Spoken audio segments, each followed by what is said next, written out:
Welcome to the Art of Succession podcast with Barrett Young. Join us as we explore the strategies, stories, and insights that shape the journey of leadership transitions and business success. No matter where you find yourself along the journey, this is the podcast where you'll find the tools to make it happen. As you've been listening to this guest, you're probably starting to ask your questions. How do I apply this to our own situation, our own succession story at the company that I'm working in now?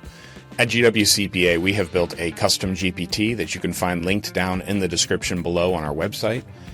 We have loaded this GPT up with all of our knowledge about public accounting and tax preparation around succession planning. We've also included the insights from the guests from the past 2 years of interviews at the Art of Succession.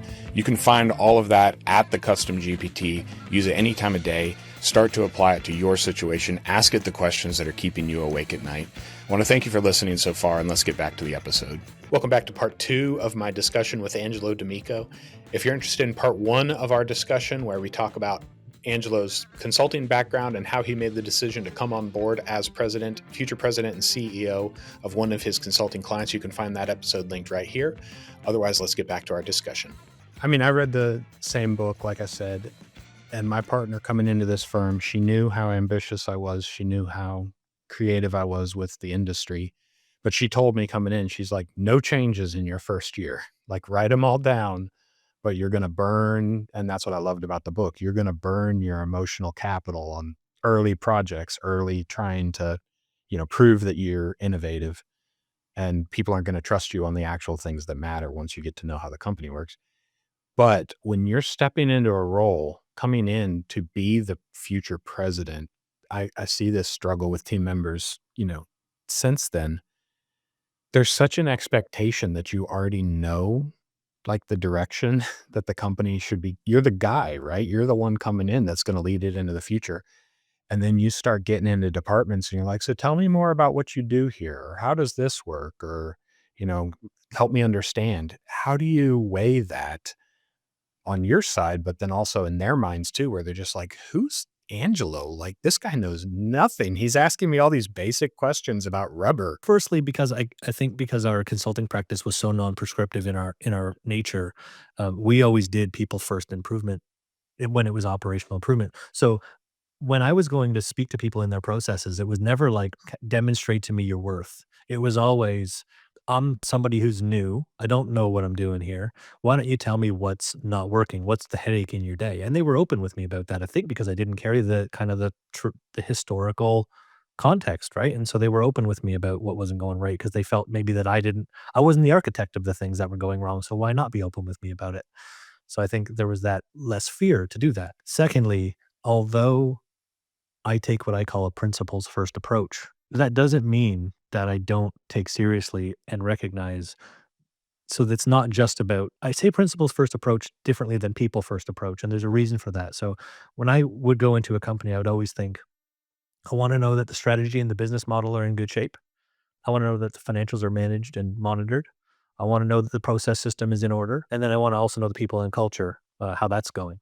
And in no particular order, but depending on the situation that you're thrust into, you might need to focus on one or another more primarily. There's not one that's primary objectively, but I think just different scenarios require different focus, at least in a transient way.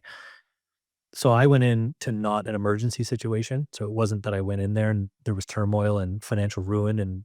But so I could work on things that I was familiar with that were responsible things. Like, I was looking at the business model and how it could improve. I was already integrated into the marketing side because I had been dealing with the people that, even the outsourced people that they were working with. So I was able to do some of that other stuff. Financial management was something I was able to kind of build better scaffolding around with the person who does that. But on the people and process side, I made sure that I kind of just was this brand new person with brand new eyes, that no matter if I've done consulting, these people firstly need the respect to know that I'm here to help. And secondly, that I don't think I know it all, and that I'm willing to change and grow with them and with the companies. So I was more, I think, maybe decisive or productive, if you could say that, when it came to observing financials, challenging the business model, that sort of thing. I didn't take prescriptive action on it, but like you said, taking the notes and getting it right and having the right conversations with people behind the scenes who have those expertise. But that's not what 95% of the people in the company see. So they just knew, I think, that I was working on those things with the existing leadership in the transition. But their experience with me one-on-one was more conversational and non-threatening and learning based. And I think that was a really good balance. I don't think there was any thought that because I was doing that, I wasn't focusing on the other things. You had about a 5-year overlap with the exiting president before you fully stepped into that role. And that sounds like it's the same one that had the goal of, 5 years on the retirement. So the timeline seemed to align right there. Talk to me about a decision made or a call that was not the right one for the company that caused you to doubt or caused them to doubt or just led to this is like a breaking point or like a you know, critical decisive moment during this 5-year process. So I haven't had any moments that I thought this is my breaking point for I'm out of here. That has not happened. I've been given a lot of autonomy during that time to rise to the occasion as I was ready. And for that president who, again, another person with a ton of humility, was good at what he did, but saw that I also needed to be the one to do it next. And rather than, kind of glorifying his own name over those 5 years, saw his role as being an effective bridge for the company to go from one generation of ownership to the next.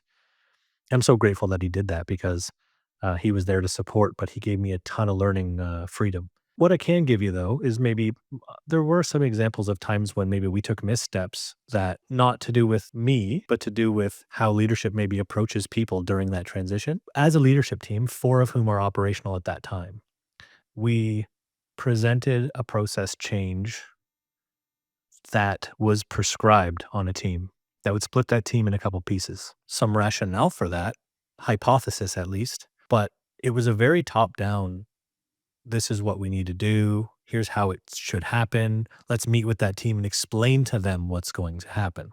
And obviously there was, I don't want to go as far as to call it chaos, but people weren't impressed.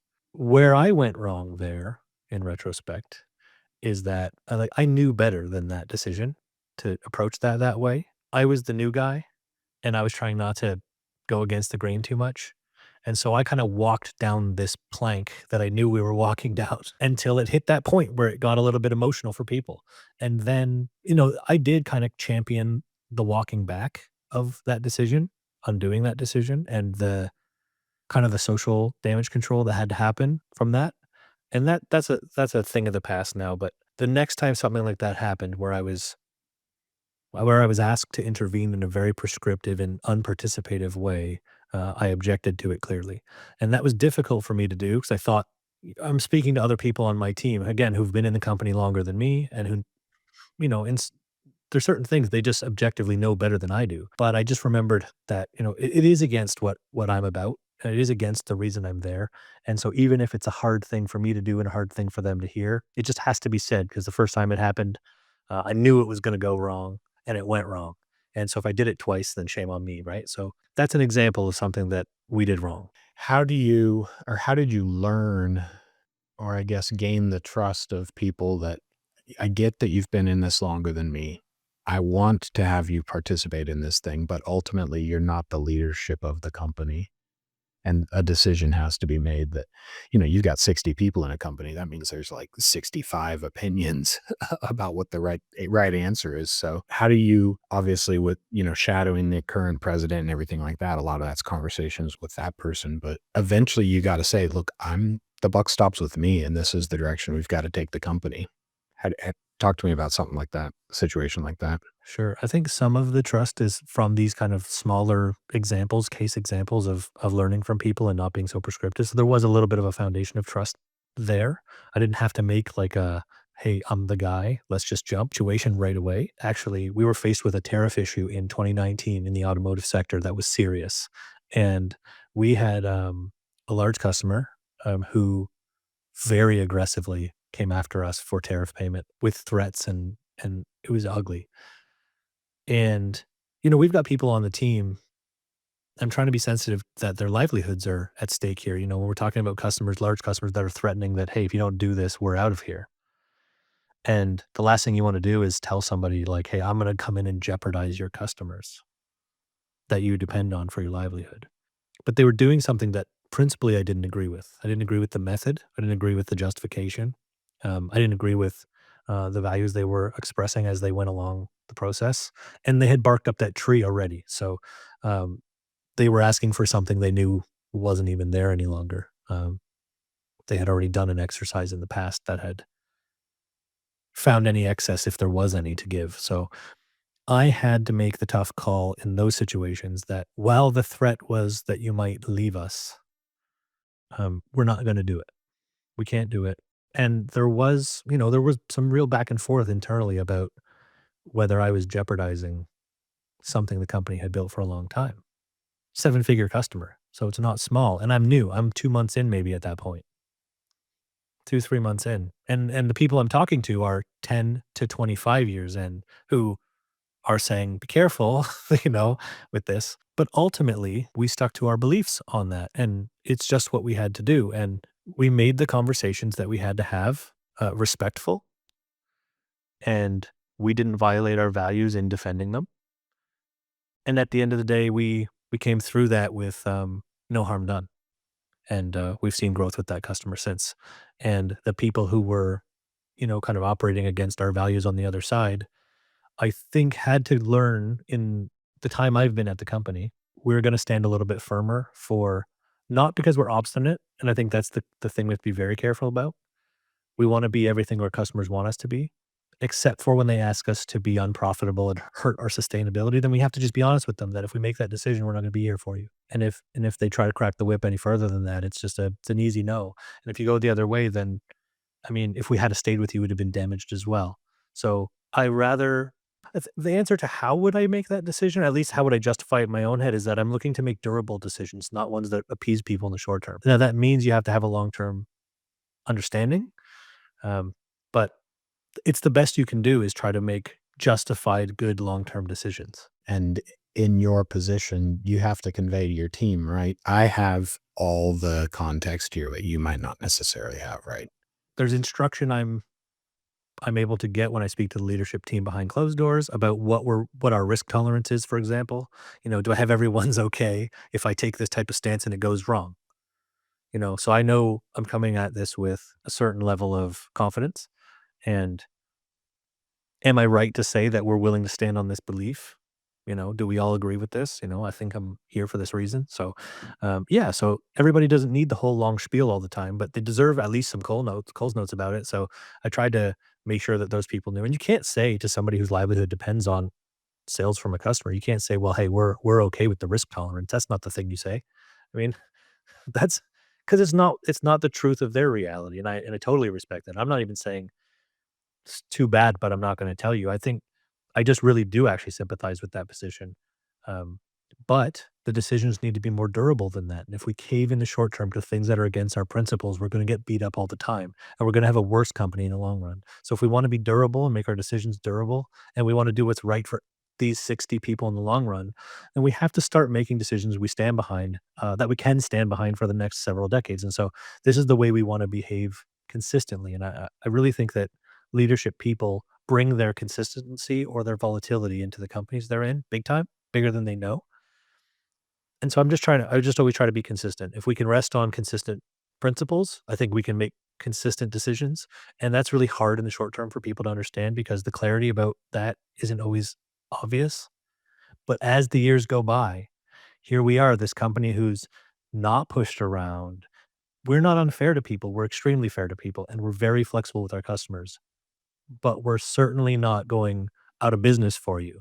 And that's just something that we needed to gain that bit of a backbone and know how do we do that? How do we toe that line where we stand up for ourselves, but we're not obstinate, like I said. So that's become they've seen the durability of this type of approach, I think, over time. Nice. Yeah, I want to explore this just a little bit more because I know for me, starting my own company is very different than stepping into a company, and I've done both. And, there's a concern when you take over from existing leadership that they just want you to repeat the same process as has always been there. And you have this like, how much of it is honoring a legacy versus how much of it is I'm now the president, I'm now the CEO for the next 10 years, the next 20 years, and I've got to make decisions that do pivot us slightly. How do you weigh that? And how have you, since 2024, or even leading up to that, made some of those pivots that are like, I get that we've been around for, for 30 years, 40 years, or whatever the case might be, but that's not who we can be in the future. It starts, I think, with just being honest about the expectations in the beginning. So right from the get-go in those conversations, when asked questions like, how are you going to be ready for this type of thing? My answer is, if I'm trying to be you, I'm never going to be ready. It's just not going to happen. That's not what my goal is. Just know that if I come into this company, I will not do it the way you did it.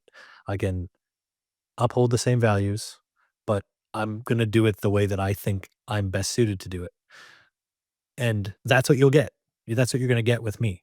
And they were happy about that. They were happy to hear that I wasn't going to emulate what they had done. And I think that takes a lot of, again, I've said it 3 times now, but it takes a lot of humility on their part not to think they're the people who know best and you're going to come in and the best you can do is emulate them. Um, they felt that they had a way to do things and that they contributed that. And they kind of, the company extracted that from them. Now the company's institutionalized the things that were their special sauce. And it's time for somebody with a different flavor to come in and add that to the ingredients list. And I think that was something that they were very aware of, and I'm grateful for that. So, um, I didn't have to fight an uphill battle on that, but I would say that it's important to talk about it early.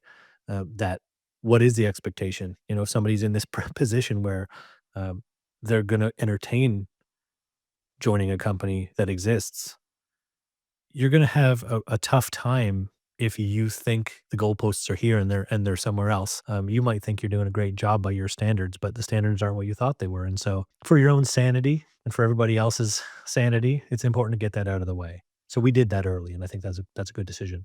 I think the things that I did after the fact, since I've been there, that represent pivots, I suppose, are we became a little bit less sales oriented and a little bit more profit oriented.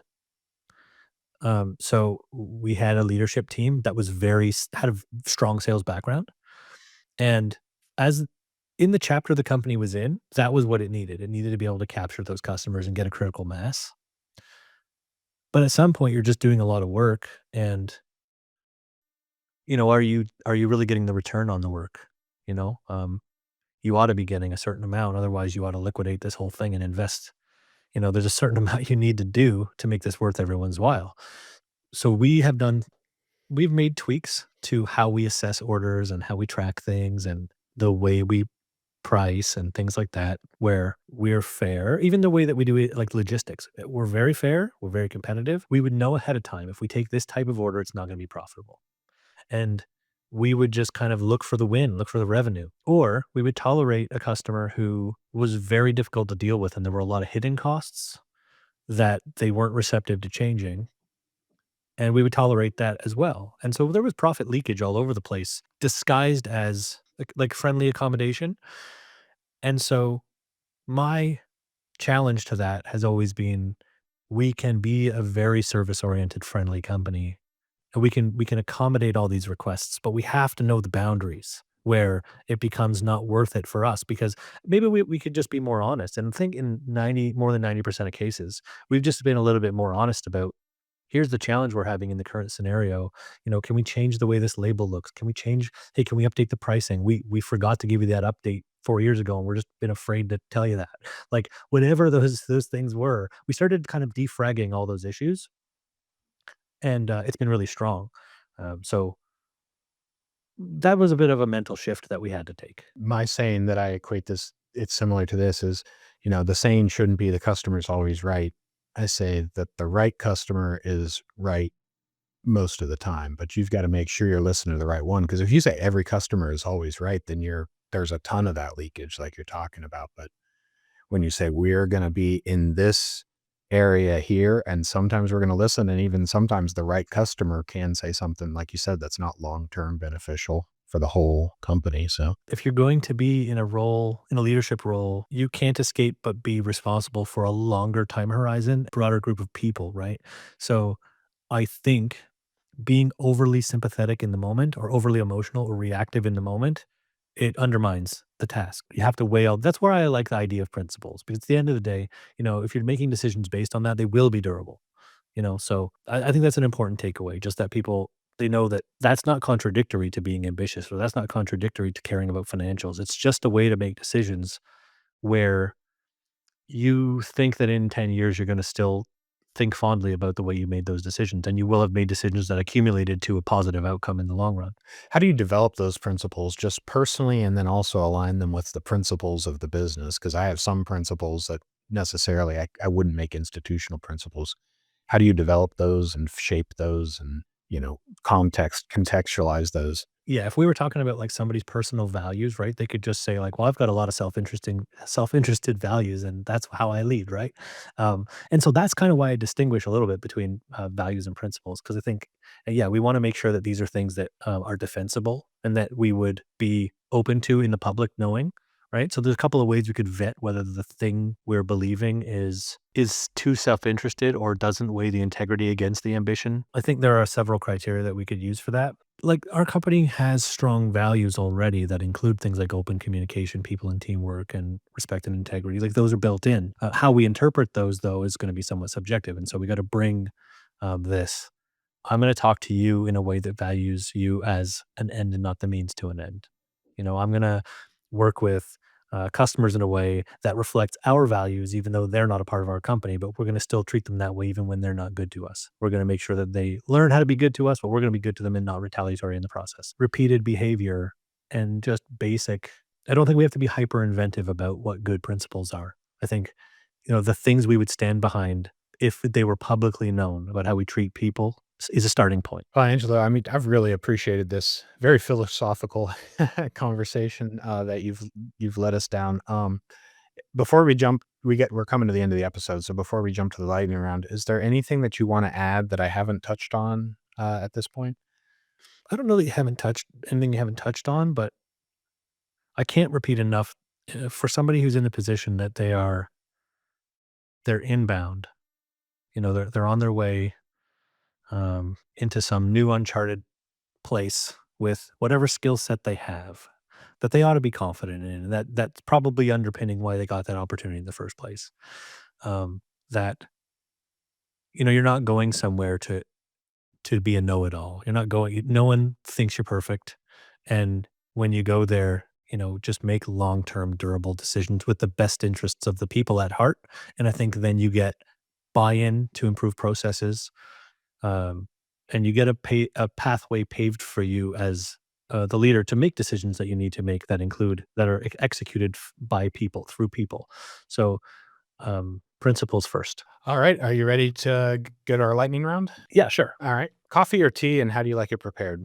I drink coffee with 2 milk, no sugar. Okay. Pie or cake, and do you have a favorite kind? I would be a cake guy, and I would favor something with chocolate. Okay. Chocolate cake and icing, or just Oh yeah, all of icing's the good. above? Sure, yeah, we'll do icing. Yeah. Yeah. All right. What's your favorite holiday and why? For me, Christmas, it's nostalgic, it's family oriented, it's intimate, so I like it for those reasons. Are you a morning person or a night person, and do you have a favorite routine? I've traditionally been a night person. I've got 2 young kids. One's 2.5, the other one's just about 4 months and a few days. And so I'm now by necessity a morning person. So I'll say morning for now, but night by nature. It all blends Yeah, together exactly. It's at all the this point same. for you. Sounds like you've been there. So I think because of that, so my favorite routine from a family perspective is eating at the table. I love that, and it's chaos, but I love it anyway. And then on a personal side, I like my drive in actually to the office. I usually throw on a podcast like this one, something where I'm going to learn a little bit of something, and maybe that's my closest thing to being meditative. But I get a little bit of learning. I get to be a part of or a fly on the wall to an interesting conversation, and so that's a routine I really enjoy for myself. Nice. Yeah, it's something I've come to appreciate. I don't have to. I could work from home, but I'm like, I like that 30 minutes, Yeah. both coming to the office and leaving the office to transition to, think about something long term, like you're talking about this whole conversation. So, what's a common belief among entrepreneurs that you would want to challenge? That doing more is by definition better. So doing a broader range of things is always better isn't true, or even just being quote unquote busier isn't always better. There are opportunities that you could take that wouldn't be in alignment with your values that would make you burn out because you're now busy and you don't believe in that busyness. So I think looking at things that align with you are not just about saying what opportunities you take and don't take. It's also just about the opportunities you do take them because they align with your value. What's one thing that you would want your successor to remember you for? For being consistently principled over being opportunistic. I think you've proven that in our conversation I'm gonna today. I'm gonna also say before we say anything else, I know I'm droning on about that. I fail. I do fail. So I want everyone to know that I know I'm looking at myself. I fail at it every single day. So it's not something where I'm saying like, look at me in this perfect state that I'm in. I'm failing a lot. The key is that I'm trying to be aware that I'm failing a lot. That's the only thing I'm trying to do. Yeah, I mean, because you've said two words consistently this whole time, I'm gonna break the lightning round here and say, how do you be consistent, or how do you be humble and principled at the same time? Well, principles come at a cost. They are essentially constraints because what's the value of a principle if it's not constraining something? If you're just it's the difference between free reign and not free reign in your behavior. So, I think you're accepting right away that if you're going to be disciplined about how consistent you are in being principled, you're going to stop to have justification and consider the consequences on other people besides yourself. You're going to accept that you're not necessarily making the popular short-term choice. You're going to have a whole bunch of costs that you now have to bear that you're not going to be popular on day one necessarily. But again, I'm talking about durability. And I think that you will gain the trust of people and those decisions will accumulate to being something really positive. So there's humility built into it because it's about constraint. It's not about just opportunity at all. It's the opposite of that. And it doesn't fight against opportunity, but those constraints help to guide the opportunity so that you believe in them. Yeah, I mean, people hear principled and they think like hard line or, a iron spine kind of a thing. And you're not necessarily saying that's the case when you're saying being principled. Yeah, I don't mean about being hard on people or anything like that, but I do mean being committed to a set of things that you believe in. So if you believe you shouldn't treat people like an end, or sorry, you shouldn't treat them like the means to an end, you should treat them like an end, then I think paired with that is, am I really doing that all the time? Because I'll tell you that I think about that concept every day and I fail at it sometimes in conversation. And then I go back and I think about how I failed about it. And so I'm trying to be better little by little. And I think that's all we are all doing. So I think there's humility in that. And I don't believe that I've arrived at some sort of like epiphany where I've got it. I've labeled the mountains we're trying to climb here. And I know I'm not anywhere close to the top of the mountain, but I just still think we should look at the mountain and say it's worth climbing. Thanks for unpacking that a little bit more for me. Where are you finding creativity right now? So books, podcasts, and a little bit of writing I do as a consequence of that. Anything in particular you're listening to or reading right now, like in a certain direction, trying to figure out? I'm strong on philosophical content, as you can imagine. I'm not a fiction guy, really. So it's all nonfiction, Nicomachean ethics, Aristotle. I sometimes cite back to Stoicism, although I wouldn't characterize myself that way, but these are the kinds of things I like to read. For podcasts, anything like this where it's nonfiction and it's informative, and especially when it's got a little bit of a philosophical slant, then I enjoy that a lot, Alex O'Connor's a big one, Sam Harris, those types of guys are really big ones for me. And for my writing, I'm writing things as a consequence of kind of what I'm talking to you about today. As I think about what's going right and wrong for me and what I'm failing at, a lot of times I think I forgot this way that I want to be. I missed that today. I failed there.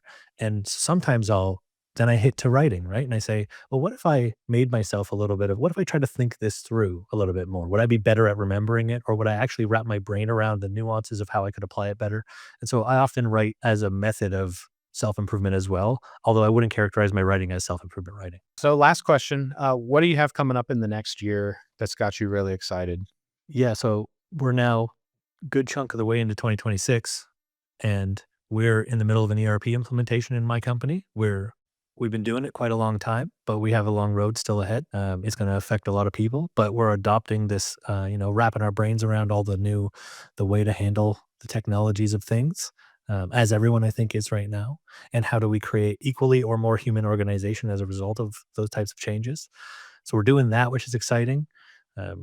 We are doing a little bit of how do we present ourselves to the world. We're a little bit more mature, grown up company than we were the last time we hit our website and branding and those types of things. And there's a nice opportunity to kind of make it fit who we are today a little bit more.